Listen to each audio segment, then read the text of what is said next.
ગોંડલ શહેરમાં પીજીવીસીએલના ધાંધિયાને લઈને શહેરીજનોમાં રોષ ભભૂકતો જોવા મળ્યો હતો। શહેરના ભોજરાજપરામાં રાત્રિના 10 વાગ્યાથી સવારના 4 વાગ્યા સુધી વીજ પુરવઠો ન મળતા લોકોમાં રોષ જોવા મળ્યો હતો।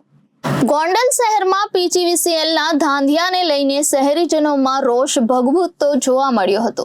શહેરના ભોજરાજપરામાં રાત્રિના 10 વાગ્યાથી સવારના 4 વાગ્યા સુધી વીજ પુરવઠો ન મળતા લોકોમાં રોષ જોવા મળ્યો છે।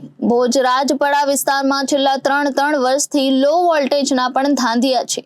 વીજળીના ધાંધિયાની સામે રોષે ભરાયેલા મહિલાઓનું ટોળું પીજીવીસીએલ કચેરી ખાતે દોડી ગયું હતું। પીજીવીસીએલ દ્વારા 3 દિવસમાં નિયમિત વીજ પુરવઠો ફાળવવામાં નહીં આવે તો સ્થાનિક રહીશો દ્વારા ઉગ્ર આંદોલનની ચીમકી આપવામાં આવી હતી। પ્રથમ વરસાદમાં જ પીજીવીસીએલની પ્રી મોન્સૂનની કામગીરીની પોલ ખુલ્લી પડી ગઈ હતી।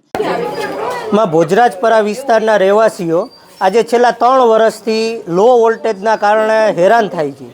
આ હેરાનગતિનું કોઈ સોલ્યુશન નથી આવતું। છેલ્લા 3 વર્ષથી અમે અવારનવાર જીબી કચેરીમાં ફરિયાદ કરેલી, અરજીઓ કરેલી, છેલ્લે તો આરટીઆઈ પણ કરેલી, છતાંય કોઈ જાતનું નિવારણ આવતું નથી। રાત્રિના 10 વાગે, ગઈકાલે રાત્રિના 10 વાગે લાઇટ લો થઈ ગઈ, વોલ્ટેજ લો થઈ ગયા, રાત્રિના 4 વાગે લાઇટ આવી અને જીબીના કચેરીએ જીબી અધિકારીના કસ્ટમર કન્ઝ્યુમરમાં ફોન કરી છે તો 50 ફોન થાય તોય કોઈ ફોન નથી ઉપાડતું। ફોન ઉપાડે તો તોછડાઈથી વર્તન કરે છે। તો આનું આમ પબ્લિકને સમજવાનું શું? જો આમ પબ્લિક જ આનાથી હેરાન થતી હોય તો પછી સરકાર ઊંઘી રહી છે કે શું? અને અમે પૂરા પૈસા આપી છીએ, પૂરું યુનિટ આપી છીએ, સરકારને પૂરા યુનિટના પૂરા પૈસા આપી છીએ, છતાંય લો વોલ્ટેજના કારણ શું કામ? અને તમે જો ન પહોંચી શકતા હોય તો નવા ટીસી ઊભા કરો।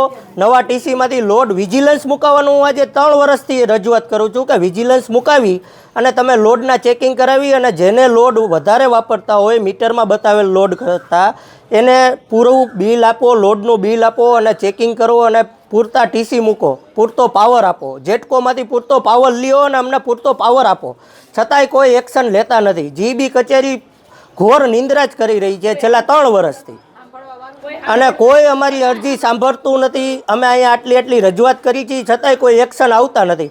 જો હવે આ પછી આ દિવસ 3ની અંદર કોઈ પણ પ્રકારના એક્શન નહીં આવે, આજથી 3 દિવસની અંદર, તો ગાંધીજીના રસ્તે ચાલી પીજીવીસીએલ કચેરીના કમ્પાઉન્ડમાં ગોંડલની અંદર ઉગ્રમાં ઉગ્ર આંદોલન કરવાની હું ચીમકી આપું છું। શું નામ તમારું? મારું નામ હર્ષ રૈયાણી। 1 મહિનાથી આ પાવર નથી, રાત્રે રોજ વહી જાય છે। નાના છોકરાનું શું સમજવું? એટલા માટે જ અમે જીબી આવ્યા છે તો અમને પાવર આપે અને રાત્રે જ રોજ વહી જાય, દિવસનો નહીં ક્યારેય। સવારે આવે છે। રાત્રે 10 વાગ્યાનો વયો ગયો તો સવારે 4 4:30 આવ્યો છે અને અહીંયા ફોન કરીશું તો ફોન એકે નથી ઉપાડતા। 20 પછી મિસ કોલ હોય છે, 40 મિસ કોલ એકમાં તોય ઉપાડ્યા નથી અને તોછડાઈથી બધા જવાબ આપે છે અમારો પ્રોબ્લેમ છે। સુરત શહેર ખાતે નાસ્તા ફરતા અને વોન્ટેડ આરોપીઓની ડ્રાઈવ અનુસંધાને સુરત શહેર પોલીસ ભૂતકાળના જે પણ આરોપીઓ બાકી છે તેને પકડવા માટે પ્રયત્ન કરતી હોય છે। સદર હેડ હેઠળ પાંડેસરા સર્વેલન્સની ટીમ સને 2009માં બનેલા 302ના ગુના બાબતે વોચ રાખી રહેલ હતી અને કેટલીક ઇન્ફોર્મેશન મળતા તેનું સર્વેલન્સ કરી કેટલાક સમયથી આરોપીનો પીછો કરી રહ્યો હતો।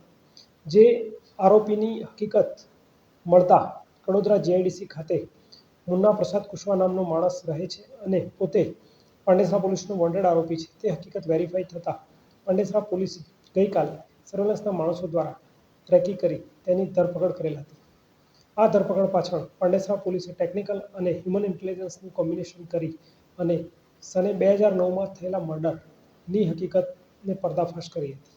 સદર મર્ડરની બનાવ હકીકત એવી હતી કે 2009માં ગીતાનગર સોસાયટી ખાતે હોળી ધૂળેટીના તહેવાર દરમિયાન પ્રદીપ ઉર્ફે મુન્નાને ચોરનો શક હોવાનો વહેમ રાખી તેને મારઝૂડ કરેલ, જેમાંથી તેની હત્યા થઈ અને આ હત્યા બાદ આ આરોપી સતત ભાગતો રહેતો હતો, જે પકડવામાં પાંડેસરા પોલીસને સફળતા મળેલ છે। Bureau report, Janadesh news, Rajkot.